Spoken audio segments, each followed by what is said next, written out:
মা বলছে আমার ছেলেটা খুবই খারাপ। বউয়ের কথা শুনে ওই একই মা বলছে যে মেয়ের জামাইটাও ভালো না, মেয়ের একটা কথাও শোনে না। বোন বাপের বাড়ি এসে বলল যে ভাইটা আগের মতো নেই, খারাপ হয়ে গেছে, তত্ত্ব তালাশ করে না, দাওয়াত দেয় না, খোঁজ খবর নেয় না, ঈদ চাঁদ কোরবানি যায় জামা কাপড় দেয় না, একটু দাওয়াতও করে না, একটু বিপদে পড়লে হেল্প করে না।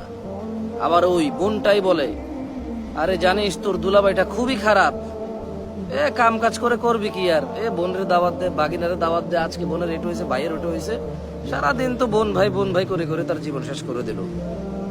ভালো পড়েনি জামাইটা, মানে ভালো পড়েনি। অবাক অবাক করা চরিত্র না?